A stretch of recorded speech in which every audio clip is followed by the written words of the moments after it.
a lot of the players suffered. It was like myself, Jonathan Trott, Stephen Finn had, he had the issues. I think Matt Pryor talked about some of his stuff as well.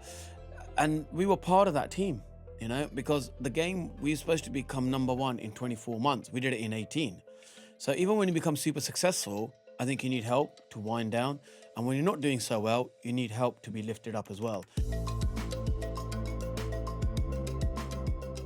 Welcome everyone to another episode of More Than a Name. Today's guest, I'm very excited to say, is Monty Panesar, former England spin bowler who took 167 test wickets and, according to his Instagram bio, hit 1/6 as well. He was the first Sikh to play test cricket for England, was part of 2 Ashes winning teams, and at the height of his playing career was the central character in what was known as Monty Mania. But how did that period of his life make him feel? Did the fans help or hurt him mentally? And what were some of the challenges he faced behind all the fame and adulation? Monty Panesar, welcome to More Than a Name. How are you? Well, thank you so much. Thank you for having me on the show. And I like the introduction of remembering I hit 1/6 in test cricket. That's far more important for me than any of my test wickets. Is that what led to the personalised cap that we can see in the studio? If you're watching at home, Yes, this is actually my brother-in-law, Sergio. He brought it for me for my 40th birthday. And people want to know, like, where'd you get this from? And we've got to go to America, to get this sort of stuff. So, yeah, he works in America as well. So he got it as a surprise birthday present. So you got Monty on the side, MP at the front. And 40 at the back, just to, remind myself how old I am. Last weekend. Yes. Married man now. So, new chapter of my life, new responsibilities, super excited about it. Monty, you're sporting a bit of an injury from the wedding. I saw earlier as you limped into the coffee shop. How are you feeling? I'm feeling all right. I think I did far too many Bhangra moves and, danced with all my friends and family and everyone. It was just a great night and we had a great time. Kumabi is the place to, is the place to be. It was a magnificent venue, beautiful surroundings, and it snowed that day. So the photos came out even better. Monty, has Steve Smith ultimately helped you?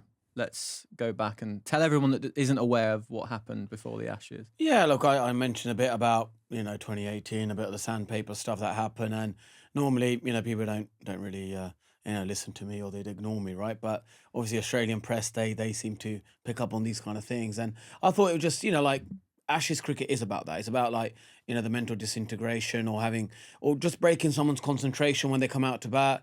And I thought maybe I helped the England team, in some way of them maybe at slip, reminding him of, what happened back then. And suddenly he picked up on it. He remembered, all the answers from my Mastermind. And rather than watching the England bowlers, what their bowling is going to be like, I think the night before the test match he was watching my videos instead, which, I felt very proud of. And next thing I know, I'm sitting on the couch. I'm able to, rattle the Australians. So, that was a lot of fun. The infamous 2019 Mastermind appearance. What do you make of all this, Luke? I was really surprised that he even come back at you, to be honest. The captain of Australia being rattled by an ex-player, and I thought it was really calculated the way that he'd come back in that press conference. I was really surprised that I think you definitely touched a nerve because he'd gone away and thought about his answer, and yeah, brilliant from you to try and get under his skin, but unfortunately it didn't seem to work and Australia ran away with the series. So yeah. Do you think he targeted you specifically because of how you're perhaps viewed by some in cricket? Or yeah, look, I've had comical mistakes on the field. There's that Monty Mania that happens, and I'm clumsy on the field sometimes. Missed balls. I remember at Lords, I stopped the ball at the boundary, and then I put. I thought I saved 4 and then I put my foot over the rope. So, there's been them kind of moments and they've been really high moments. So he's probably thinking, oh, this is a comical moment again from Monty, and I'm going to maybe target that. But then the Barmy Army came out with a great song as well, and which was brilliant. So during that first innings, I think, that he wasn't himself even throughout the whole test match. So you kind of felt like maybe, the England team have got under his skin because they're the guys who are out there, doing the hard yards. And I hope that was obviously the case throughout the whole series, but we know he's the world-class player that he is and what he's able to achieve. So brief moment, we thought maybe Monty got in his head, but obviously that wasn't meant to be. How does the song go? It's like, well, my vocal cords are not so great, you know. It depends, you know, what time, you know, I'm at the pub, you know, or karaoke machine, or when it's a karaoke night. But it goes in your head, Monty, Monty, Monty. So imagine walking out to bat, and you're thinking, this is a new 700 million, you know, Aussie dollar new stadium in Perth, 60,000 fans, and you got Barmy Army singing that, you know. I think it did rattle him a little bit, I'll probably say. And then he probably got into his zone, and, you know, we saw some fantastic innings from him later on in the Ashes series. But yeah, early on, I've got to say to him, thank you very much. You know, you made me famous again. How do you feel, Luke, about this saying all publicity is good publicity? What do you think? Yeah, I think so. I think for Monty to get his point across, and it got everyone focused on the Ashes, although most people were already, because it's obviously the biggest event that you can get regarding Test cricket. But I don't think it was really him targeting Monty. I think if anyone would have turned round from previous England squads and called the captain of Australia basically a cheat, I think you rattled him, and I think he's come back at you because you're the one who's accused him of being a cheat. I think you really did rattle him, but unfortunately, as we mentioned earlier, they went on to comfortably win the series. But it was a good try. Yeah, exactly. Good try for the first innings, or maybe at Perth, and after that, you know, that all kind of like got buried. And, you know, yeah, if England won the Ashes, it probably would have been a bigger talking point, and also seeing how he batted. But then, yeah, then you kind of realise that, you know, he's a world-class cricketer. So 50 tests for England, 167 wickets. That 1-6 as well that I mentioned. Who was the 6 against, by the way? Matar Muralitharan, the greatest spinner of all time as well. It's not bad, is it? Yeah, Did he come up the wicket? No, just slog swept him. Couldn't read it. Is it a deuce or an off spin? Closed my eyes and just slog swept him, and it went out of the ground. And I thought, well, this is the way to play him. Did Murray look at you or what? He looked at me thinking, you're not supposed to be doing that. You're a number 11. You know, I was supposed to be getting you out. And then he bowled the next ball outside off stump, just hit him down the ground. And I'm like thinking, well, if I keep going like this, I'll probably go up the order with the England team. But got 26, and then got out and lost a Test match. Do you think you're remembered more for your cricket or something different? I think I'm remembered for my cricket, I would say. I like, you know, there's been very high moments in my cricket, which is like, you know, when, you know, we drew the Test match at Cardiff. And I'm not known for my batting, but somehow that was, you know, there. Then I had the highs of, you know, like I immediately was put into spotlight when I took Sachin Tendulkar as my first Test wicket. Then we won, you know, the Ashes in Australia, was part of that squad team. And then 2009, we won as well. And then first time we won in 27 years against India. So the thing is, I've had really highs, but then I can see why you're asking me that question, because I've had some clumsy moments on the field as well, when it's maybe overexcited, try and maybe over celebrate when, you know, it's an unrealistic, you know, appeal, dropped catches, had clumsy drop catches, does clumsy mistakes. So it's been that mixed stuff. But generally speaking, I was in that England team to take wickets and win games for England. So there were some very highs, and I wish I had a fielding coach or something, you know, maybe that would have been eliminated. But yeah, look, I was there to spin the ball and win games for England. And you know, I'll probably say I did that more often than not.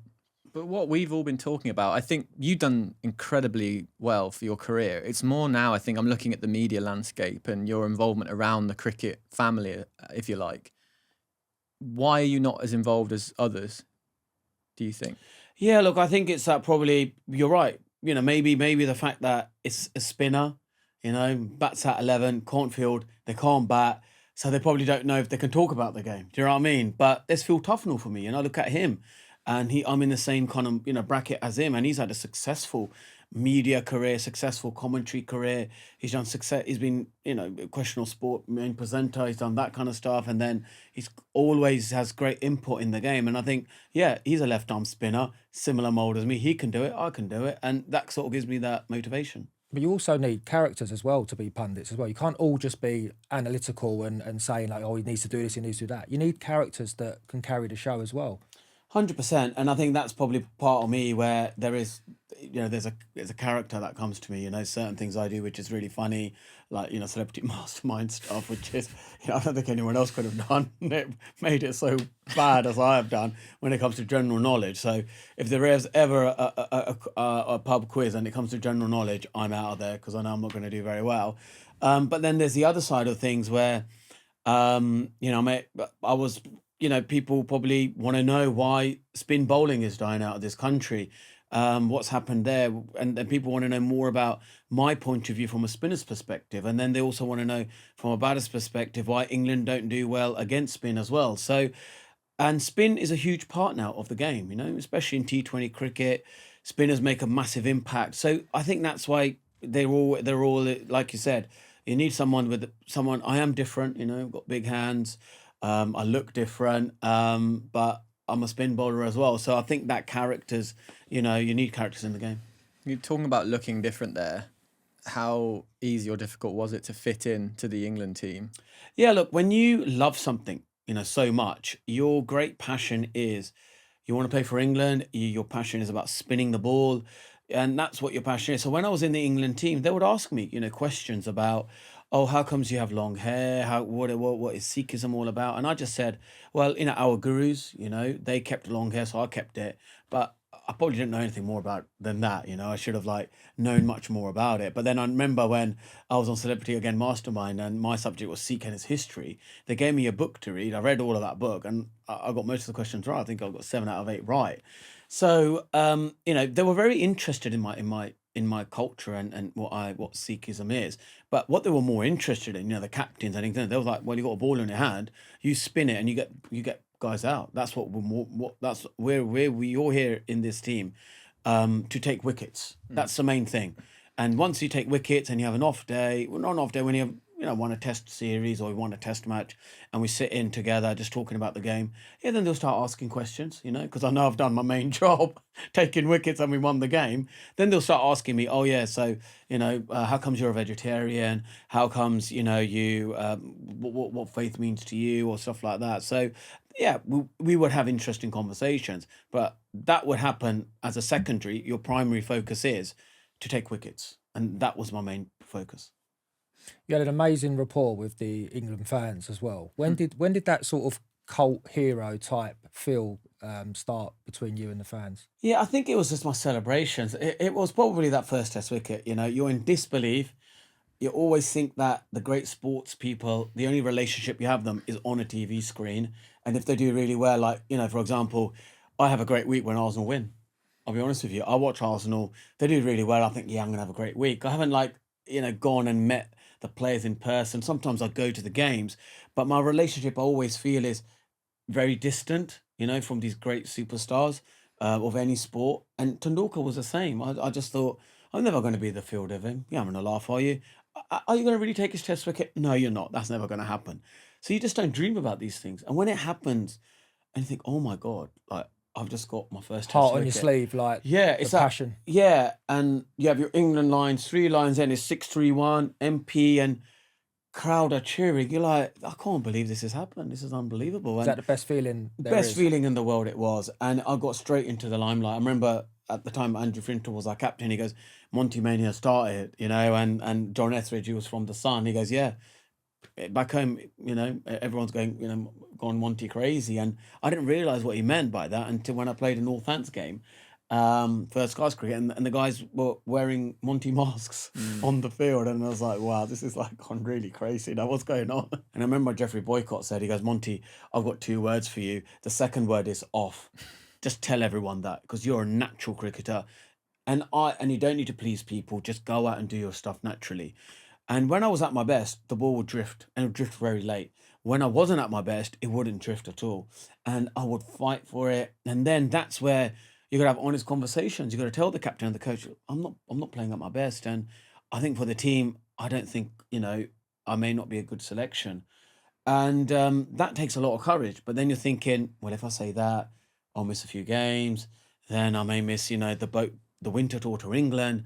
So you just don't talk about And it. you never know whether your form comes back in that next test that you've Yeah. tried to pull yourself out of. You never know when it's going to return, do you? Absolutely, like they say, you're only one shot away, and you're back into form. So they tend to say, like, if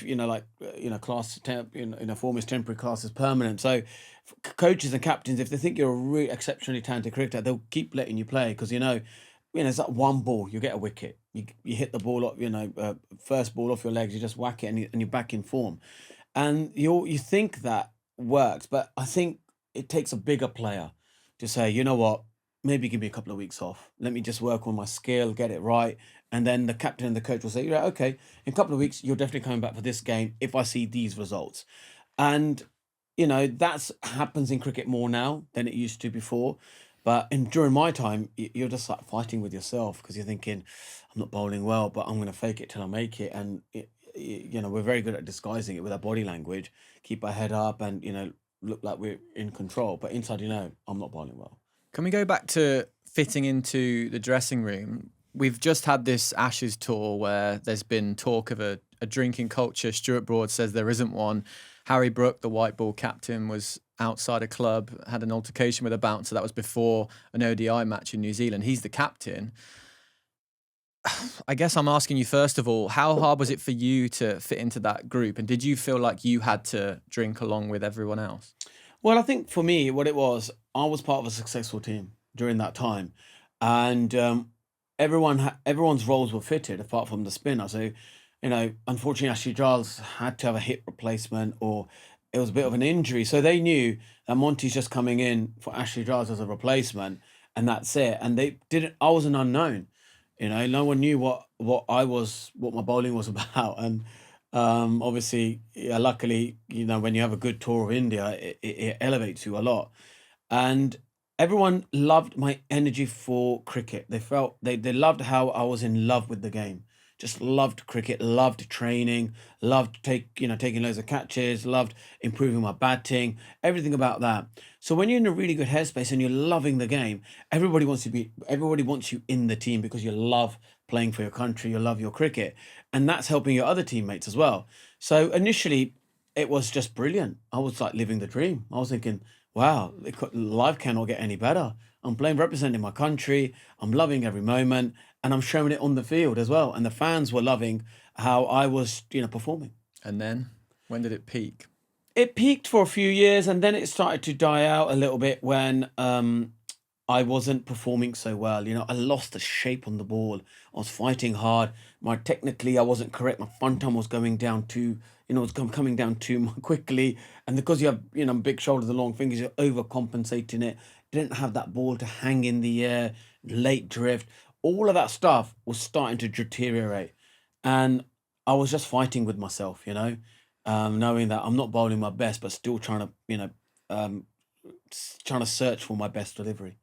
Because we talked earlier, didn't we, Luke, about you struggling in pre-season going away, and we're talking about cricketers who are away for most of the year, and you said you wouldn't love the 10-day pre-season. No, I think if you're playing all forms of international cricket, I don't know what the days would be throughout the year, but I know you're away for months on end. And I remember if we went away for a pre-season tour as a squad, and it might only be for 2 weeks. After 5 or 6 days, I'd kind of had enough of it. Not that I was homesick. My social battery would just run out a little bit, and I'd just feel a little bit fatigued. And I can't imagine what the cricketers have to go through. And perhaps you saying sometimes you need to be taken out of the team, that's more mentally to get a bit of a break, I would have thought. Can you paint a picture for us what it's like away? Yeah, like going away, it's like the best way to describe it is like, when you get relocated to a new job, it's like that, when you're away. It's like, you're living out of a suitcase, and you got to just mentally say that this is my family now for the next 2 to 3 months, and we're going to interact together, we're going to laugh together, we're going to cry together, we're going to enjoy the good moments together, but also we're going to share the great, the bad moments together. And that's how you got to think of it. You don't see them as your teammates, you see them as a family member, and where you can help each other, and also develop some good friendships, along the way. A lot of the cricket background is grammar school, private school, whatever else. Yeah, like, initially I remember I was state school, I went to St Matthew's Primary School, then I went to Stopsley High School, and then after that I had a couple of years at Bedford Modern because of a cricket scholarship. And I was very lucky that I had a cricket club called Luton Town Indians, where I did a lot of training there, done Dunstable Town, which at the time were playing at a higher league. So I went there and played there a little bit as well. I think that conversation of, when we talk about, um, it didn't exist 20 years ago of what the conversations we have now. And I think that's changed since maybe, the Black Lives Matter movement, or what happened in America with what that cop obviously did was, absolute, just like, terrible. That was like, something you just didn't realize. And then the conversation start, picking up on these things. 20 years ago, it was a different country we lived, people's mindsets were so different to what it is now. Are Um, you saying it'd be harder now or easier now?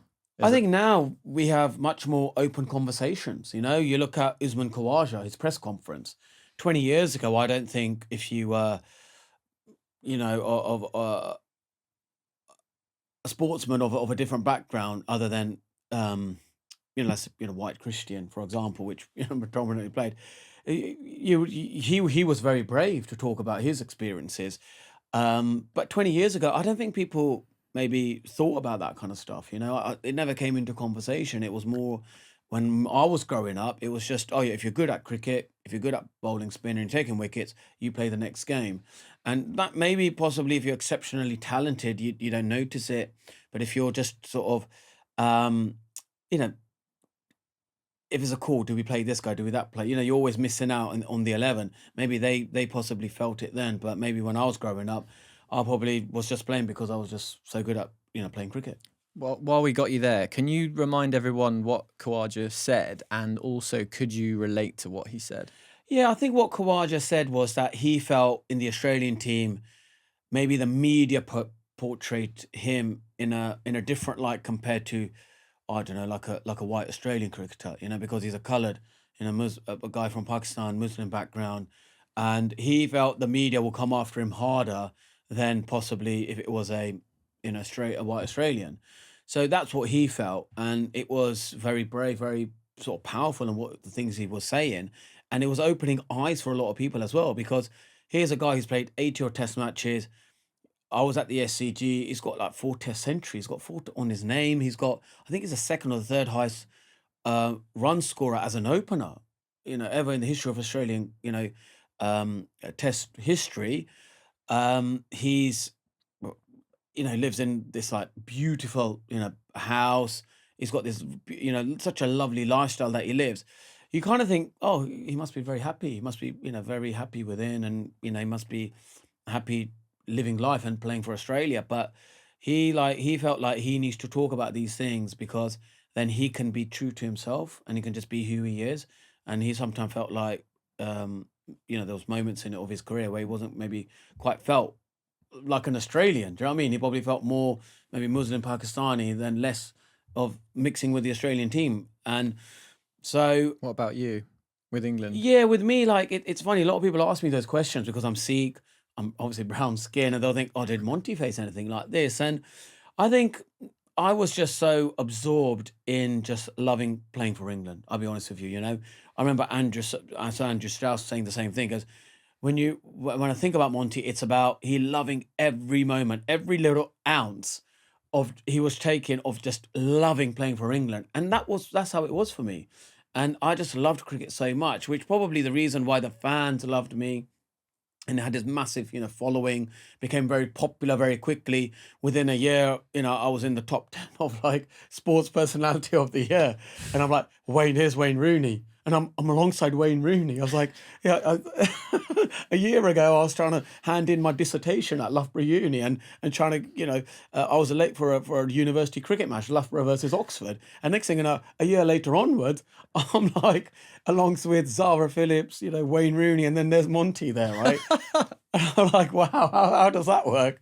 So maybe I've experienced this. My experiences have been slightly different, but I'll be honest with you. I think it's just if people, have felt that they've had a different experience and they felt discrimination, they felt a sense of racism, whatever it is. I think as a society now we are much more open to that conversation and we're happy to listen and also help. So everyone feels included. So Yeah, I think everyone, all the comments that people talked about Usman Khawaja was, what a brave man, what a great person he is. He's helping the next generation. So, good on him to be honest on how he felt. I think it's probably normally comes from players that are not performing well, this type of thing. So someone who's so successful as him as well to come out and say it probably holds more value. But going back to your own situation, even through your childhood and playing cricket into adulthood, for you not to have felt any of that and just felt like one of the guys, if you like, and no different to anybody else, I think that's great. Yeah, it is. And, people do ask me, they do question me. They go, no, Monty, you must have done it. You must have got nothing like that, right? But then You didn't feel it as a kid either, you said, did no, you? you don't So feel it as a kid. You don't think like that. Like in schools, we never got taught about any of these things. And I think now in school you just get taught, about inclusivity, about all lives matter, about all different types of. We never used to get taught that. I had to memorize, all sort of the eight. I think the eight wives that Henry VIII had, or something like that. You know what I mean? Trying to get that order right, or or the Battle of Hastings. For example, why did that happen? 1066. Yeah, Here we all go. of that kind of stuff. So it was just a different minds, different maybe education to what it is now. And also social media. We didn't have social media then as well. And now with social media, if you're not on the main media working, you can still have a voice on YouTube channels, social media, you can talk about different things. So, yeah, I think it's just we're in a different world. We're in the digital age, access to information is so quick.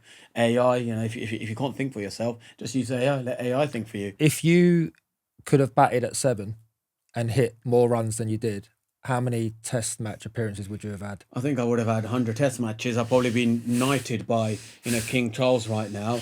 And I would have been on Sky Sports and all the other media channels, had my column and my own show on Talk Sport, and then probably planning a talk show, with ITV right now. So We're going to talk about how you like the mental journey in cricket is crazy. So first of all, do you think the culture in cricket it breeds players to go down the wrong path? Because you did have your struggles around 2013, right? When your England career came to an end. yeah, look, I think everyone goes through that struggle because it's just the mental. It's like how you picked up on it when you said like, oh, football's different. You play and you're away for 5 days. That feels like a long time. And I think the same thing in cricket is when you're under pressure for 2 months on a real tough tour of the whole summer. Most of the time you're away. Playing 4 days of cricket, then a 1 day and stuff like that. You're if you're not performing well, suddenly it gets to you. And if you perform really well, exceptionally well, you need that break as well, just to release all that tension and then being in a pressurized environment. And during that time, when I think England became number one, first time back in 2011, that period with Andy Flower was a golden period for English cricket. A lot of the players suffered. It was like myself, Jonathan Trott, Stephen Finn had, he had the issues. I think Matt Pryor talked about some of his stuff as well. And we were part of that team, because the game, we were supposed to become number one in 24 months. We did it in 18. So even when you become super successful, I think you need help to wind down. And when you're not doing so well, you need help to be lifted up as well. So it's not just about, when you're losing or out of form. It's also when you're in form. When you're doing so well, it is so difficult to maintain it that you need that time away so you can come back and keep performing because you're always under pressure. If you perform well in 3 or 4 games, then you're under pressure to perform in the fifth, the sixth, the seventh, the eighth. And if you start doing that, then suddenly that gets to you as well. So that's why I think sports psychologists, sports therapists are good to actually elevate your performance as well. Is there any answer to that then? Is there too much cricket, or are the cricketers away for too long? Are they under so much pressure for a sustained period that is there? What would you say could be done that would lessen the pressure, or is this elite cricket and this is what it takes to be the best? No, I think there's a time period, isn't it? It's like you look at it during the Ashes, it was probably the first 3 weeks of that tour was the main importance. That 11 days of cricket, 15 days of cricket it was. England had to be at their best, in the first two test matches. So look, the 10 days of cricket, but that window period. And that's a very high pressurized environment. And during that time, I think I would say you should have sports psychologists, sports, therapists in place. So even if you had a great day, why did you have a good day? Why did you perform so well? How are you feeling emotionally and mentally about it? And you can release that energy so the next day you're fresh to go again. Or after the test match, release all of that energy so you can ready to go for the next test match. So I think, even when you're doing really well, you need people to help you. And even when you're not doing so well, then it just makes sense. Everyone says that, oh, you're out of form, go and speak to a sports therapist to get yourself better and then come back to us. But when you're doing really well, I think you need it there as well to understand why we're doing so well, but also just to release that tension. Because you can't keep going in a boxing match. You look at boxers, they have a massive event, then they have a break. Then the next one is in 3 or 4 months' time, or even in 6 months' time later. Some have a break over a year. And it's the same thing in cricket. You just need that break, but you need to have a system in place where you can speak to trusted people to release that so you're fresh and ready to go. There's not many sports where you're on call all day either, is there? I can't name another sport where you be in the field, you've got to be concentrated for however many overs you can get into a day. I mean, it's all day. And the spotlight is on you a lot in cricket. But when you say release, Monty, were you using alcohol, for example, to release at that point? Because now it sounds like you're very aware of mental health these days, but how much of a factor was alcohol? Yeah, like in my younger days, maybe back in 2012, 2013, you use alcohol as a way, it lifts you, doesn't it? You're watching sport in a pub. It's a very sport culture. You have a pint and you're like, oh, I feel really good. Oh, this is all right. I'm happy now. But when that comes off, then you're sort of like, oh, I don't feel so good. Oh, I'll have another one. Or you think, oh, let's get in during the happy hour so then we can have a great time with my mates. And that becomes cultural, it becomes a habit. And in fact, I was reading this book, the power of habits.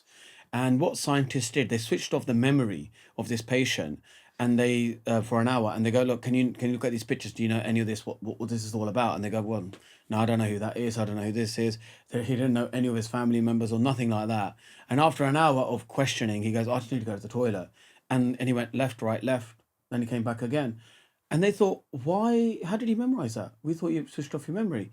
Then they realized, he goes, well, the first thing I do when I get out of bed is I go to the toilet, and I know memory. So they realized that it's subconscious habits are more important than the habits that you're doing right now. So what ends up happening is subconsciously, if a beer makes you feel good, you suddenly start relying on that. And that's when it becomes dangerous, because then every time you're feeling not good, you'll go down to the local pub and you start having a pint.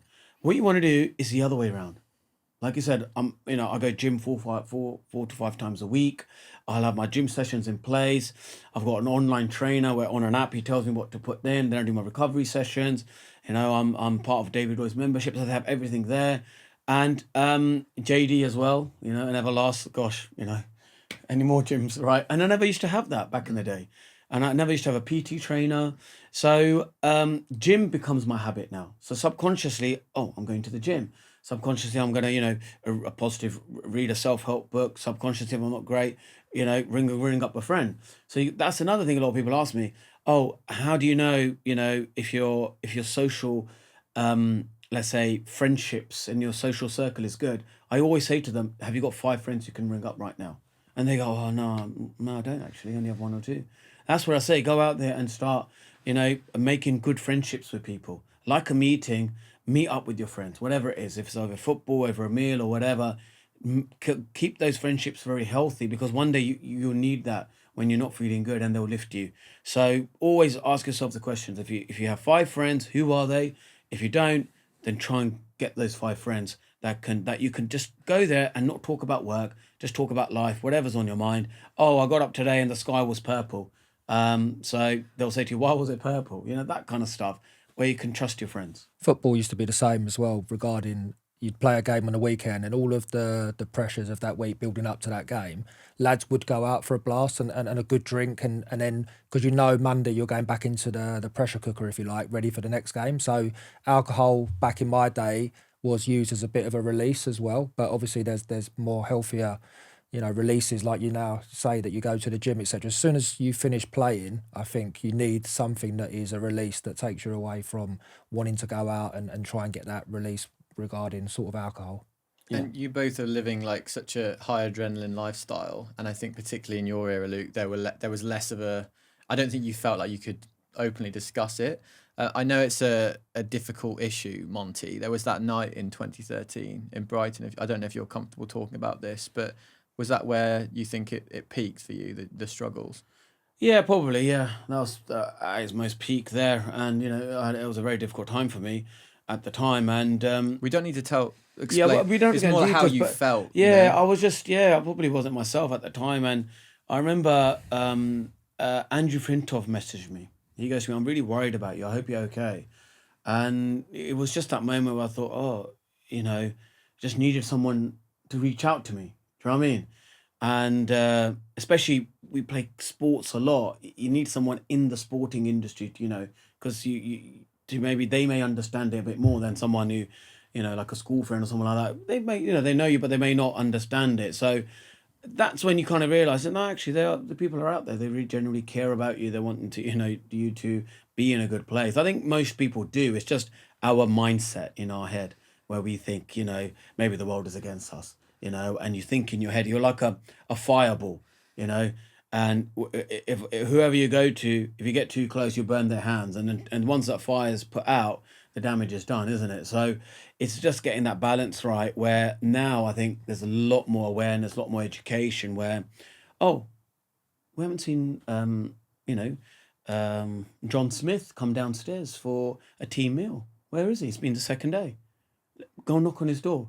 Things like that. That's the kind of stuff I think people have a lot more awareness as well. It's not just about playing well on the field. It's actually off the field. Is everyone happy and interacting as well? What did he say? Yeah, just a few months afterwards. I think initially everyone just, it's sport, you just laugh it off. They laughed it off. Yeah, as everyone well. laughs it off. It's just, it's just, oh yeah, just had a bad evening. That's all it was. Nothing else, right? And we've had always so many different stories in sports come out, and it just happens to be like that.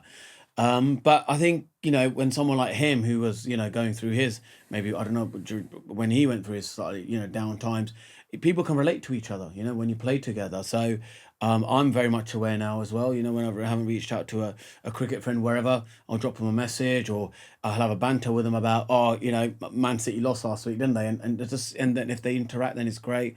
I think social media helps as well now. That's a positive of social media. When you're on Facebook, Instagram, and other places, you put stuff out there, people messaging you, you're always, checking up on each other. So that's been the positive of social media. But yeah, always check up on your mate, once a month or whatever. Go and ask them, are you okay? How you doing? And What would you have said? What was going on for you then? it was just probably, you're fighting within yourself, you're fighting to perform really well. And in fact, it was just more about taking my break away from the game. It's just sort of saying, actually, I could do with just 2 weeks of not training, no nothing, get my mind to relax, and then come back again, which, like I said, this happens now more often. But during that time, it was a very new thing. It was very much like, taking a break meant that I may not play the whole season, and that was the pressure back then. And it was so difficult to go up to a coach or a captain to say, I think I fell, love out of cricket. That's probably what it was. As much as I loved cricket at the start, this time around I was hating cricket. I didn't enjoy the environment. Didn't enjoy the fans. Didn't enjoy the umpires. Didn't like, if a teammate dropped a catch, I'll think, oh, I purposely did it. Umpires purposely don't want to give, if it was out, don't give it out. It happens. It happens to a lot of people because of that cooker pressure like you talked about. Eventually that pressure, for the normal people, they think that's normal, but it can, get to you. And I think now it's just more about people have a better understanding of it. Back then it was a very new thing. And I wish I'd just spoke about it and said, look, can I just have a 2 week break, take my time away from it, come back refreshed, and try and see, if I still got love for the game. Because that would have been very out of character for you, for someone who absolutely loved every second of playing cricket, to then turn the other way to be hating the game. People around you probably should have sensed that maybe a little bit earlier and said, hey, what's going on with Monty? That he's not himself. It could have been addressed a lot earlier, because your love for the game was evident for everyone to see, and then it completely flipped to go the other way. Yeah, absolutely. That's what it was. And, that probably at my worst, I was hating the game, and at my best, I was loving it. And yeah, you're absolutely spot on. A teammate or a coach or someone says, I don't think Monty's enjoying his cricket at the moment. let's just have a conversation. Let's take him out of here, and then in a couple of weeks' time, let's see what he's like. If he's in a better place, then we get him gradually into playing again. And if you're not performing well, you're not enjoying it, are you? So if you're struggling like during the matches and you're not taking wickets, suddenly the pressure feels like tenfold, and then you're not enjoying yourself at all. I went through periods of not enjoying playing football quite often, but you have to stick with it and stick in there, and a game will go your way, you'll play well, and like you mentioned earlier, you're back off and running, but it is difficult to keep yourself on track. And look at what happened to Graham Thorpe. Took his own life. There's been so many cases. Marcus Trescothick is probably the first one to talk about it openly. Couldn't get on the plane at the airport, couldn't go on tour, just couldn't do it. Steve Harmison has discussed his issues as well. I'm seeing there's symmetry there with cricket. What is it about cricket that's affecting people's minds? Yeah, I think it's just. Could you talk to anyone, by the way? Was there anyone that you would have spoken to at that time on the team? Yeah, well, I wish I had a best mate to talk to where I could just knock on the door. But in your head, you're thinking, oh, if I go and speak to one of my mates, then that means they'll go and tell the coach. Then the coach finds out. Then the England selector will find out, and suddenly they'll start planning. Well, Monty's not ready to play for England, right? And then you in your head you think, right, they're going to put a line through me. So your head, you're thinking of that. You're thinking, I want to play for England. So I think I'd rather just feel crap and feel miserable and grumpy or whatever, inside. Which adds to the problem, right? Yeah, exactly. And that's why, even in other teams now, Australia, even in India, even, other sports, it's becoming very common now to take a break because you're probably just thinking, oh, this is a bit too much now. So is it mental fatigue playing cricket because you are concentrated for so long? Yeah, it's mental fatigue, but also it's what happens in cricket is if you're, let's say not a character or a popular figure, or people don't recognise you instantly. With me, I'm being, God's been kind that I've got a beard, big hands, and people can recognise me, and they still know who I am. So the brain then still sees you as an England cricketer because you always get recognised. Like even now, walking down the street, people know who I am. If I'm on the train station, wherever, and for some people, that's non-existent. After they stop playing for England, their name just gets evaporated, and they start searching for that same hype or whatever it is, and you start thinking maybe my self-worth isn't there. Maybe I'm not as worthy as I need to be, or whatever, and your mind just starts thinking about really negative thoughts, about maybe suicide thoughts, because you're so far away from your family and friends when you're playing the game. You're so involved in the game. Suddenly when you come and taken out of it, those friends are not there anymore, and your family and friends, you realize there's actually a very small circle, and loneliness is a breeding ground for mental health issues. So cricketers, I find, get lonely probably more than other sports, and they don't know where to go. They don't know what the help to get. And suddenly, you think maybe the best thing to do is to commit suicide because you just don't feel great within, and that's where probably where I've said please have 5 friends so you don't feel lonely. Faith for me has helped me just to sort of to remove myself from the day-to-day things, just to sort of abstract thinking, to think, oh, maybe there is someone upstairs, I haven't seen it, I don't know if it isn't, but it's this ideology in your head. Oh, okay, I went to the Sikh temple Sunday morning, same thing in church as well. It's Sundays, isn't it? Sundays, like it's prayer day. I'll go there, do my stuff, and I think, oh, someone upstairs looking at me and just look after me. Yeah, I should be all right. Do you know what I mean? And then you go back to your normal day-to-day stuff, and you go back to doing your normal things, You said a lot there, Monty. Did you ever consider then, whilst you were touring, death by suicide? No, never. That never crossed my mind. I was very lucky to have a lot of friends and family around me. I think faith helped me a lot as well. I think it gives you a different sense to life, that there's something bigger out there than just cricket. Maybe a sixth sense or an unbreakable force, or the world is in order, but something puts it in order, whatever it is. And I think that helps. For me, faith helped me to think something bigger than cricket's out there. So you never think like that. And if someone is really struggling, sometimes try and go to it. Try and maybe align with your own faith, or try and maybe maybe understand spirituality, for example. You don't have to be religious. I think before then people never used to talk about faith or spirituality. Now it's become a cool thing, and you even look at the great celebrities, they're always like, changing their faith. Madonna's always got a new spiritual, awakening somewhere, or Tom Cruise is talking about Scientology or something like that, because I think often you have everything in life, but you kind of think to yourself, I've got all the money, I've got the fame, I've got this, I've got that, but I'm still not happy. There must be something bigger out there. So the inquisitive mind starts thinking about, the other side of life. But for the other person who's not feeling so great, it's a group energy, it's a sense of congregation. When you're in congregation, then you will feel less lonely, you've got friends around you, you can speak to people. So it has many positives as well. Was the start of your mental struggles, was that performance related? Did it start with the lack of performance in matches? Is that where, you started feeling down from there and it escalated? Absolutely. That's what it was about. If I wasn't performing well, I'll put extra pressure on myself.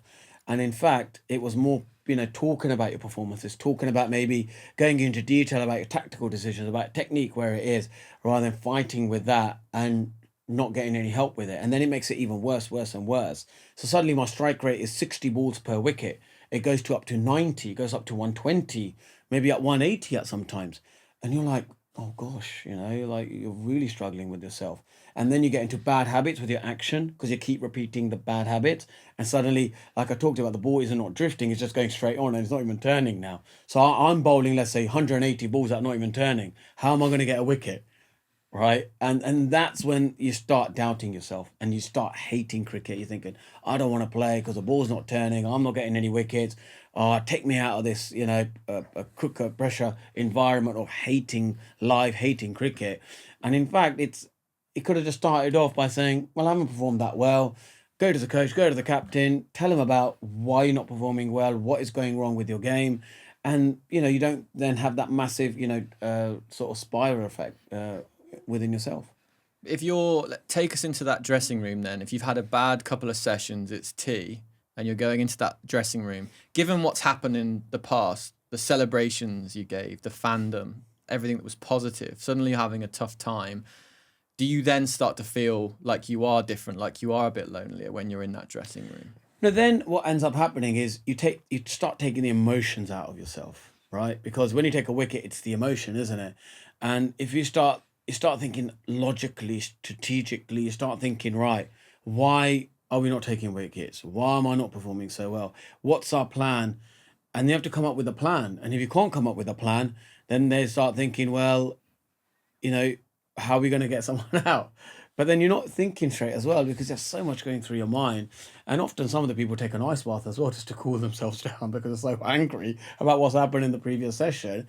Or you start sort of, going very introvert as well, where and then they start, the coach will come up to, what's the plan? Are we going to get wickets, or, how are we going to get runs? Or how are we going to stop this? Well, what do you think will be a good session?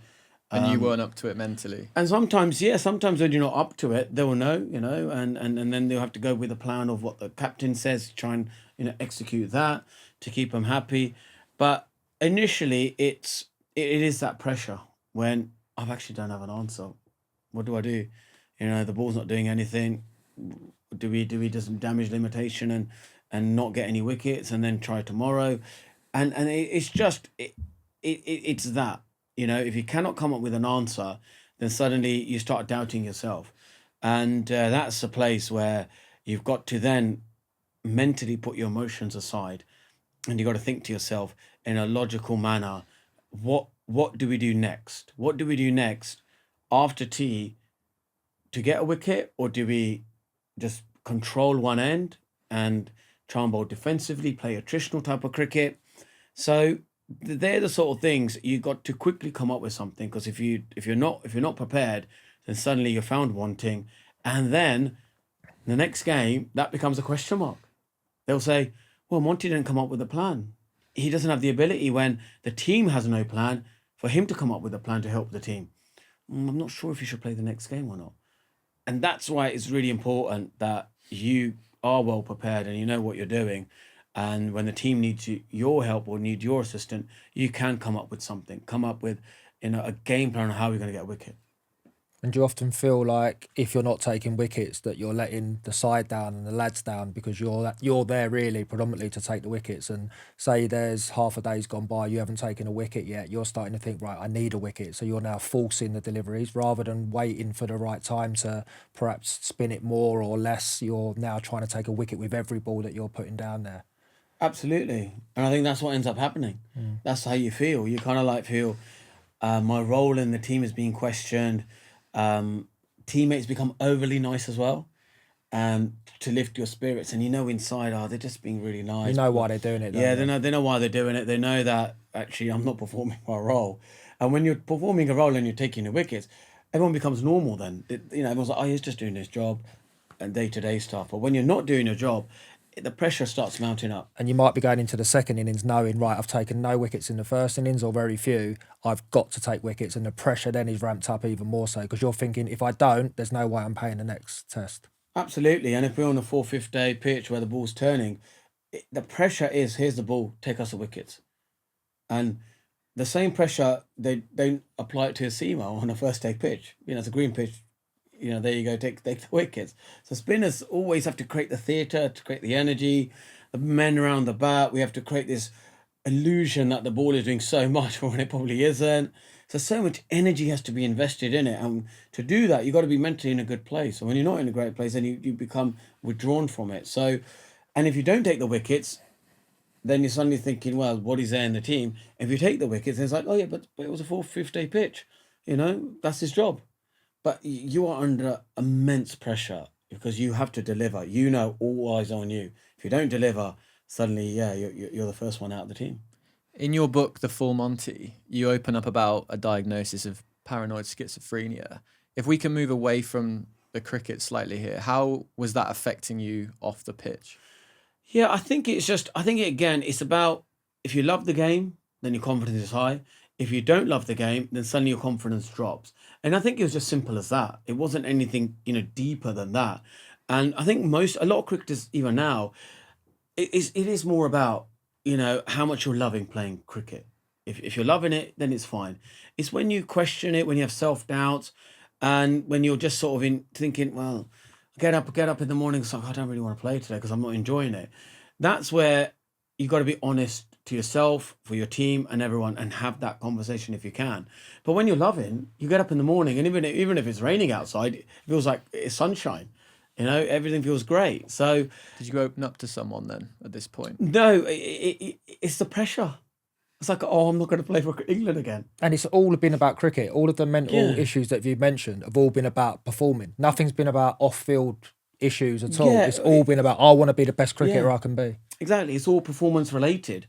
It's nothing to do with anything away from the game, and very much I need to be performing, and if I'm not performing well, then suddenly you start self-doubting yourself. So did you actively reach out to get to this diagnosis, for example? Did you reach out to somebody to speak to, or did your family, were they aware of Well, it? actually, at the time, it was just a hypnotherapist. And then when I spoke to some medical people about it, they go, this is not a medical diagnosis. It's a hypnotherapist who did it. So how true is it? It wasn't even a medical diagnosis, So looking back at it now, maybe I just overhyped the thing. Do you know what I mean? And it wasn't from a medical, science or anything like that. So, with my sort of stuff, like you said, it's more performance related, while some other cricketers is actually, while they were playing the game from a younger age, they used to take medication, and that's a different conversation altogether then, where people need medication to keep that, the chemical balance right, in your mind. That becomes very deeper, medical stuff, while mine was very much about performance. How long were you on medication for? Yeah, I was only there for a few months, and that was it. Nothing more than that. I remember, when I had the first antidepressant, I was like, wow, this is powerful stuff. My mind just went silent. And I was like, wow, this is really good stuff. But then I realized your mind becomes numb. It's like injecting yourself with anesthetic. I've got to be obviously careful what I say about medication, because some people it helps them. But for me, I think it just really numbed me. And so I removed myself from it. I thought to myself, what do I need to do to, get myself, have a checklist of doing things well. And I remember working with an Australian, physio when I was there. Yeah, it was like doing mindfulness stuff, meditation, exercise, talking, watching like kind of a movie, activities that made me feel good. And I had a checklist, and I'll just go through one of them. I kept it simple as that, and then you just come out of the hole. And for me, that worked. And even now, people ask me about it because there's a few people, I know whenever I talk about it, it's like, oh God, I've been on medication for 10 years. I want to come off it now. And I've got to be very careful. I don't give any sort of advice on it because, something could happen if they get off the medication, they do something really drastically, then I'm blamed for that. So I always say take medical advice because everyone's, different depending on the medical advice they've been given by a doctor. So when you finished playing first class cricket, did the pressures go away? And did you feel relieved, if you like, that you wasn't playing in that pressurised cooker sort of environment? Yeah, there were parts of me thinking, getting up in the morning, like, I don't have to worry about warm-ups, I don't have to worry about preparation, don't have to worry about, it's a fifth day of a pitch, fourth day, county championship game, I've got to, win, it was, take all the wickets. And that pressure was good, but the other part was you kind of miss it as well, because you had a lot of free time now. You're like, oh gosh, what do I do through What's my whole day? next? Yeah, because you get into the ground at 8 o'clock, you leave at 6, and you're there with your teammates. You're doing something or another, and most of the day spent there. Now it was like, well, I've got a lot of time, free time on my hand. What do I do now? And that's when I maybe went. I thought my parents go like, if you're really serious about your next career, maybe go to university. Do a master in sports journalism, and then see where it takes you. So I ended up doing that for a year. I love this because I did sports journalism as a degree. I think we connected on LinkedIn probably about 10 years ago now. You've done a lot of networking since you retired, and obviously a lot of former players. You've worked in the media, but a lot of former players, I think, especially somewhere like Sky, they do make sure that you're doing the job correctly. They improve you as a broadcaster, but a lot of former players walk into that job. Do you find that there have been barriers? You've had to do more networking since playing to get the career you want? Yeah, look, I think it's been difficult. I think I'm in a crowded market for a start. I think if you played over 100 test matches or if you're ex-England captain, you naturally, given those roles.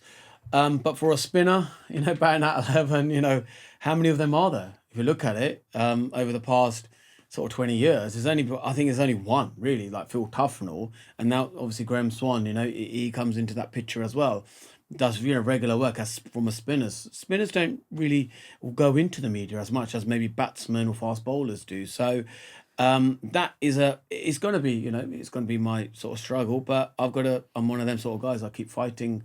Everyone thought I was never going to play for England, and it happened. So same thing with this media career. I'm going to keep going then until I get there. Were you trying to get a job in cricket through LinkedIn or something else?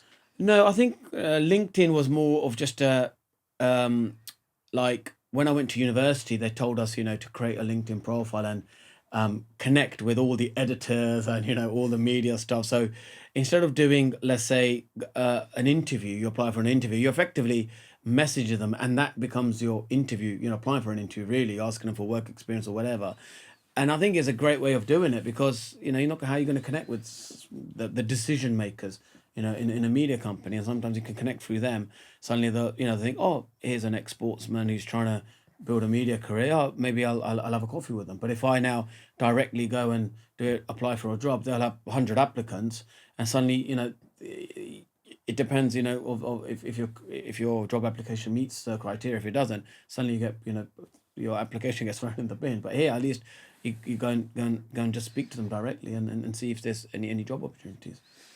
And what about coaching, Monty? Surely we're missing a trick here. The spin bowler that you was, could you not have a role within cricket now, like as a specialist spin bowler, like coach? Absolutely. You look at the greatest, commentators of the game was like Shane Warne, spinner, because I obviously talk about spinners all the time, and he was a mentor, he was a coach, he did many different things, and that's another area I would love to explore. Have you done much of that or not? I'm just beginning to do it, and especially England don't have a frontline spinner now, I would love to help the ECB. I love to help, young academy, second team teams, or the young spinners coming through, or even first class spinners, where I've had a lot. Most of my experiences has been at international first class experience. So I would love to get involved and just try and help England have a few frontline spinners, because that's what they're lacking right now. What we saw during the Ashes. So yeah, I would love to get, or even there or anywhere in the world. I'd love to get involved. It makes complete sense. Yeah, with the IPL, be a coach there as well. So yeah. Anyway, I'd love to help. There is a topical one with Shoaib Bashir. Didn't play a single test in the Ashes, but he was in Australia. What would you say to him? I would say to him, this year, don't even think about, playing for England. If it happens, it happens. Don't put pressure on yourself to think, I've got to get playing for England. Just have a season. He hasn't even had one season in county cricket where he's bowled 500 to 600 overs, taken, 50 to 60 wickets, and actually understand throughout the whole season what it takes to do that. And once he has that whole season of doing that, he'll become a much better spinner.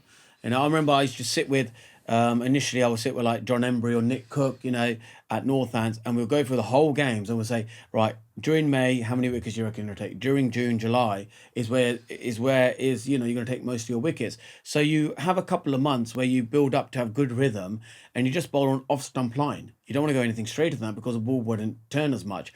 But then because your rhythm is so good, like we talked about, going into really good habits, then when it comes to June, July, August, that's when you start taking the wickets, and that's where you get your fifers and you do really well. And then September, if you have a really good season, you've taken 50 to 60 wickets, the England selectors start saying, oh, you've had a great season, you get onto the tour, on the winter tour, on to England. But now it's not like that. So when Shoaib Bashir played the warm-up games, he was averaging over 100. He played 2 warm-up games. I think he went for 266. If I performed like that, I would pack my bags. The next flight, I'll go home, because I am not ready to play. That's the realistic thing. So what I think England should have done is played him at Sydney, because they already lost the series. But at least we would have known about something about Shoaib Bashir's temperament, his mental state, or what is he like as a cricketer who doesn't perform well during warm-up games, but then you put him in the big stage. How is he able to perform? So we never knew anything about that. So I think England missed a trick there. And Sydney, turns. I know as much as people say the last couple of years doesn't turn much, it still turns quite a bit. But that's what I would say to him. If this year happens, it's great. If it doesn't, don't worry about it. Just have a good county season. I'm just trying to figure out what's happened here, because you've said you want to do the coaching, the mentoring, the media. Do you wish sometimes that people potentially took you more seriously, because you speak really well? Yeah, I think that sometimes does happen. I think particularly in England, where people see me, the cricketer, not the media guy yet. But then it's, in Australia and in India, I get quite a bit of media work because they see me as the media guy. They see me as, oh, this is, England cricketer. We want his expert views, even in Australia as well. But in England, it's probably, I'm probably fighting that a little bit. But then the more work I get abroad, I remember speaking to my, lecturers at the universities, they go, sometimes when you get work overseas, when you come back to England, you end up getting a bit more work, because it's the perception of, well, if Monty's getting work in India and, Australia and elsewhere, then he must be quite good. And then whenever I come back to England, I always get more work in the UK. Do you feel like you played up to the caricature a little bit, maybe too much, and that's perhaps why they don't take you as seriously as you would like? Yeah, I possibly, one of my good strengths is I'm quite, self-deprecating. I laugh at myself, have a joke and, bants, which people think, is good, that he's very good at doing that. But then the other parts is like, well, maybe he's not taking it, he's not taking himself so seriously. And sometimes, they want that seriousness, they want that quality of detail. There's a certain quality of journalism that is probably slightly higher in England than maybe in other countries.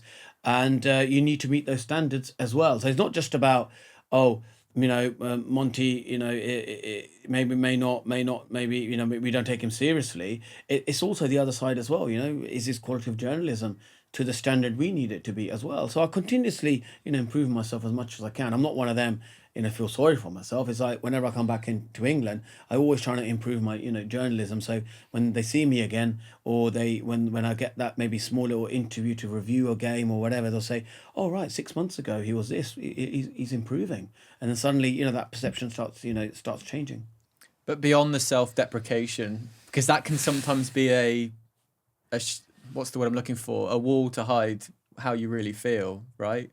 Does that make sense to you? Yeah, I see what you're saying. Like sometimes, if you're a little bit angry about something or something where you feel like, well, actually, this is how I feel. But if I just make it, if I laugh about it with myself, then it takes the heat off it, or it means that, oh, it's okay, he's not upsetting anyone. It can be like that as well, and which, a lot of, like myself, sports people will do, because we're scared to upset the higher people. Because when it comes to decision makers, if I'm well established in my career right now, then I can openly say whatever I want. But when you think, well, I've just got my, toe in the pond, and sometimes it's better just to laugh about it because I'm still establishing the career. But if I was well established, then yeah, you can openly say stuff, whatever you want. Like, for example, Gary Neville does, he's able to polarize people, but it's Gary Neville. He's worked for Sky Sports over 10 years, so he never used to be like this 10 years ago. But look at him, how he's changed. Gary Lineker, for example, for the first 20 years, he was all about football, and then suddenly he changed, his views in the back end as well. So when you're starting on early on, and it was again the lecturers at my universities, they said, just be careful in not upsetting, the people, because you don't want to completely just be abandoned. Because But you're a former Test cricketer. You should have an opinion. With right? personality as well. Yeah. Yes, obviously I do. When it comes to spin bowling, when it comes to about the cricket or anything like that, and obviously, I think this Ashes has been pretty good for me. I with the Steve Smith feud and all that kind of stuff. So I guess hopefully we've turned the tide, and better things are ahead. Your time will come. Yeah, thank you. Of the teams that you were involved with, those early days with England, who are you in touch with now? I'm actually in touch with most of the guys. It's funny enough, we're like WhatsApp each other all the time. We've got these like legends leagues that happen, and I always get a group together. They all say, "Yeah, okay, let's see what happens." We meet each other during the cricket season, during charity events, corporate events, or if we're watching a game of cricket and we're speaking at one of the boxes, we'll be there. So I actually am in touch with most of the guys, and even on social media as well. It's easier way to keep in touch. I think the more face-to-face stuff, where sitting together, having a coffee, having a dinner or something like that, that's, I think, it becomes more difficult because it's easier, isn't it? It's easier to say, "Oh, I'll just WhatsApp the person," rather than have a coffee. And that's where probably, yeah, that's important. I think that probably Like, have people reached out to you about what you're up to or tried to help potentially? I just wonder if you could go into that conversation you had with Andrew Flintoff a little bit more. Did you continue talking to him? we still talked. He came to my 40th birthday party, which was at a Sikh temple, and he was there. We talked about it. It was great. Everyone was loving him. He got me involved with then his documentary, which is on Disney. That happened there. I was involved in that one as well. So there's always been that sort of like a affiliation with Andrew Flintoff, because he's the one. I was there when it was my captain when I played my first Test match. And Andrew Flintoff was at the height of his powers then as well, and he forwarded my book as well. So I suppose when you're, involved in someone's highs, you end up becoming a bit more closer to that person than you think, like a friendship level as well. And that was probably, when I had a downtime, he obviously, reached out, and then I kind of reached out to him as well when, that Top Gear stuff, happened, which was, horrible to see. But then it's good to see how successful he's become as a coach, and still again, got that TV shows coming, again for him, which is a great thing for him. So yeah, cricket is like that. Sports is like that. I'm sure you've had good friends when they're involved in your highs, and they tend to sort of think, well, How is that person? How's he doing? And some of them disappear. Well, they do, but I'm sure you're always going to have a connection with the boys that won the Ashes. You know, the squads that won, was it 2009 and 10, 11 that you're involved in the winning Ashes squad? So you're always going to have that connection, aren't you, doing something special as a team? Absolutely, absolutely. And right now, we were the last team who won the Ashes in Australia. So all the focus was on our squad, and they all talked about what our preparation was. You know, I remember we went to Germany for a boot camp. There was it's like military style, stuff going on. I've heard about this. Can you take us into it? Yeah, and I remember, I had to pick up these bricks, with one arm on each end, going up a steep hill, wearing a raincoat, and it felt like we was in a military camp, or we was at war or something. Is there any moaning, or did everyone just get Oh, on there with was so much moaning and groaning. We were like thinking, this is not going to help us win the Ashes. This is not going to help me to turn the ball more. You was the one doing all the moaning then, by the sounds I of was it. moaning. I was like, why are we doing this? And actually, you realise that when it's that last session in Australia and the heat is on you, at 40 degrees. I remember playing grade cricket this year as well. On a Saturday, it was 42 degrees, and for fourth grade, and I had 18, 21-year-olds looking at me after the 30th over, and I'm thinking, I need to be stretchered off now because I'm exhausted. I've got heat stroke. I was like, no, 2 times Ashes winner, another 20 overs, just get through it.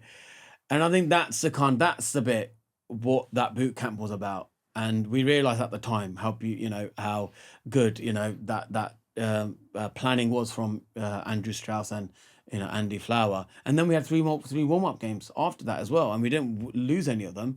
So again, the highlight was put on our preparation compared to this team's, because they were probably a stronger team, I would say, compared to us, but they didn't perform to their potential. And again, it will go down to comparing that. Why didn't they prepare themselves rather than maybe playing a one-day series in New Zealand, and then obviously with the Harry Brook stuff happening in New Zealand. How does Harry Brook get into that situation where he's at a nightclub the night before an ODI as captain?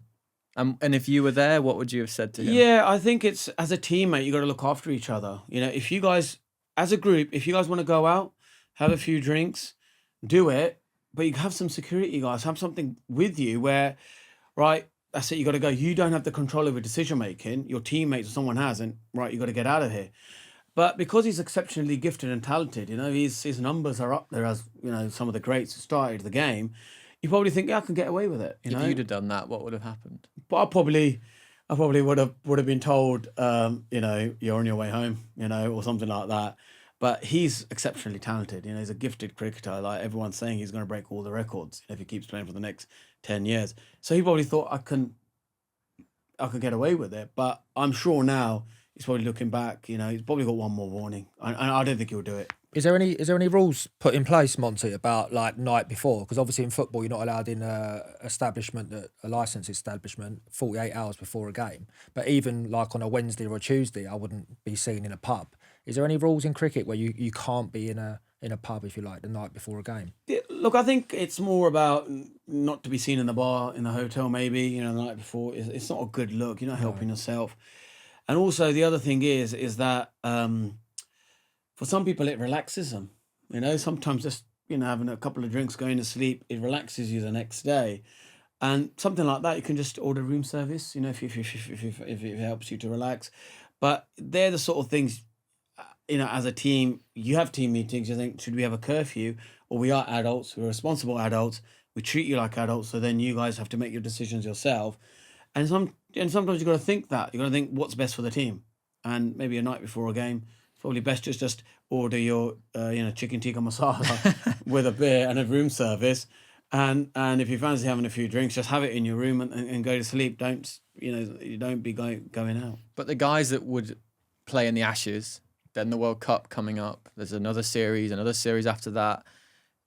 And Harry Brook is a young man. Like he must need to go out. He must feel like he needs to go out. What did you need to do to get away from things when you were on tour? Yeah, there's times where you need to go out. There's times where you enjoy having a team dinner. They enjoy maybe watching, live sports, in a sports bar. I love doing that. Sometimes it's nice just to go to the casino. But obviously don't take your, credit cards. Just take a certain amount of cash, right? But the night before a test match, I'll be honest with you, you just want to relax. You want to be in a really in a relaxed state where you're not thinking about the game too much. And that's what I try to do. Mindfulness was really good for me. Meditation is good for me. It just helps me to zone more internally rather than having an external conversation. Internally, how am I feeling by doing mindfulness? And sometimes think, oh, I feel a bit anxiety. Oh, what are my emotions? They're very anxious. I feel very nervous about tomorrow. They're the sort of conversations you tend to have, and how are my thoughts, whatever's happening. And that comes through mindfulness, doing that and doing lots of meditation. And that allows you to then release all that energy. You have like 100 clouds above you, but suddenly there's nice blue sky because you got rid of all of that. And sometimes I think that's becoming more and more now popular in sport because it helps you to prepare for the next day. Have you seen mental health affect people around you as you've gotten older? I think what I've seen is men are now talking more about it. That's another thing, and they'll talk about the normal day-to-day stuff. I think women are so much better. They'll say, "Oh, I got up this morning. The cornflakes, had milk in it. It dropped down. The dog went out in the patio, and then the baby was crying. Oh, then I also had BBC Breakfast on, and I forgot to switch the TV off as I've went into work." While a guy, same thing will happen. They'll say, "How's your morning?" He'll say, "Yeah, it's all good. I feel really good," and that's it. They won't talk the little details, which I think men need to do. And it's really important that as a group of men, we all get together and just talk about what day-to-day stuff's happening in your lives, and someone there to listen to you. I think that's really important. Do people come to you, given the life you've lived? Well, I don't know. Maybe I should start, a full Monty club or something. Every Saturday we all get together and we start talking about. Keep your clothes on though. Yeah, exactly. What happened? Oh, yeah, I had a row with the missus. What about you? What happened to you? Yeah, my best mate, didn't turn up, to to pick me up, or whatever it is. Look, like even this year, I lost a few friends, to suicide, and it's really important that as men we talk. It's really, really important, and sometimes we can sugarcoat these things. It can be sugarcoated in many different ways. It could be like, a friend that I lost was very religious. He's a very religious guy. I used to always see him at the temple and all that. Whenever I asked him how you are, you can use faith and quotes of the faith and the language, what faith is, speak in that term, and you kind of think, oh, it must be fine. But actually, we're very clever human beings. We're very intelligent. So you got to really dig deep. You got to really, put an arm around someone's shoulder. You got to ask them 2-3 times and you think, yeah, I'm good. Thanks for asking, whatever. And just make them feel that there's someone there that deeply cares about you. Did you know what was going on with him or not at all? Not really, but you just felt like, a person was maybe slightly distant, or whenever, I spoke to him, it was Tara Gill, he was a great guy, a great friend. And it was just very sad when we heard about it, very, very sad, very upsetting. And it's sort of like, you feel like if you got faith, you think, oh, everything will be fine. You feel like there's a blanket of maybe, invisible energy around me, or God's with me. But actually, the human mind is so clever that you can actually make you feel, because there's so much positive, quotations and annotations you can relate to faith. When you speak in that language, you actually start thinking that person is in a very positive frame of mind. But they're just using it as a barrier so you don't get close to them. And that's what I felt unfortunately happened. And so, I just hope that, as men, the more we share these kind of stories, we help other people out there. If they don't feel great or whatever, just go out and, talk to your mate. If you see a friend who is suddenly haven't heard from them for a while or whatever, just go and reach out to them. You just never know what's going through their mind. This just came to my mind, it was about a month ago now, so I had a text from a friend who I work with a lot. So there's a guy called Duncan Mackenzie McCarg. He's actually an Australian news reporter, good friend of mine. And I had a text off a friend over Christmas saying, have you heard about Duncan? And I hadn't spoken to him for about 4 months. He lives in LA, he's super busy, really good, successful guy, 41. He jumped off a building in LA in December. And yeah, his life's over. And it was shocking to hear, because he was the jovial one. He was the one who was always happy. So I just think it's important that we kind of highlight this stuff. Absolutely. And again, I go back to my point of, when you ask yourself the question, have you got a group of friends you can rely on? Are you, as humans, we need group energy as well. We need to be around human interaction. And I know, like, sometimes men gather energy in isolation. I can watch a Premier League football match or a sports all day just by myself, on TV. But you got to have those, like a group, your gym buddies, have your school friends, have your, like, career friends. Just have a group of friends that you can, socialize. It's really, really important because, sometimes whatever going through your mind, if you speak about it, problem shared, problem halved, it is so important, so, please talk to people, talk to a group of your friends, whoever it is that you trust.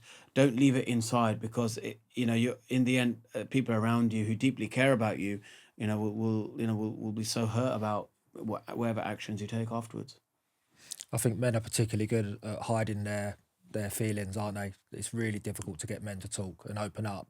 Like you've mentioned there, you go and speak to someone who you find out that was struggling, you had no idea because they put such a brave face on it, or they're just hiding their emotions. And we've got to get men to speak more open and honestly, but there's part of it in the men sort of circles where it seems like it's frowned upon to be that open, and especially in sports, you don't want to let your manager know that you're feeling down because he's not going to select you and stuff like this. So it is something that men do particularly well, and obviously we've got to try and get them to open up a lot more. We talk about it quite a lot on this show, but I've never asked this question. Why do you think men particularly struggle with life? Is this, can you see how broad my shoulders are and my chest? It's that figure of bravado. I should say some men as well. As men, we have like 20 times more testosterone. And because of that, we are a bit more bravado. We have that energy, which is, to be seen, to be out there. You look at a lion and look at a lioness. Lion has, from a distance, you'll see a lioness that's just sitting there quietly. And men have that all the time. So we're not brave about speaking. We're not brave to be vulnerable. We think it's not being a man. It's not being a masculine man, or it's not masculinity, and we feel embarrassed. Like, oh gosh, how can I feel like this? I shouldn't be feeling like this. And it's important. If you look, every day is not going to be sunshine. There's going to be a rainy day. There's going to be a day where we're throughout the year you're going to face a hurricane, face a storm. Those are the days where you got to speak. And I really hope that people do this and not just leave it in and just sort of, withdraw themselves. And then, then it may just be too late. And that's why I hope that, you can remain busy after your playing career, obviously. I think I just wanted to wrap this up by asking you, do you feel part of the England cricket family today? Yeah, very much so. Yeah, very much so. I feel like I'm there during, doing corporate work. I'm there during, the Test cricket places. I'm there when there's a viewpoint needed on English cricket. I'm asked about that. Coaching is one area I'll probably say I haven't touched upon because of the degree I did in media. But yeah, I'm sure at some stage coaching will start, getting involved, and could be the right time now as well. With England don't have a frontline spinner. This is where they've been thinking maybe get Monty involved at some stage as well. So yeah, generally speaking, I am actively involved, with English cricket, and with the PCA and everything, stuff like that as well. So yeah, very much involved. Has the PCA improved a lot? I remember you saying something about throwing a book away that they gave you on mental health at the time, but in terms of what they offer cricketers now, we've asked you a lot about the welfare. Are they helping?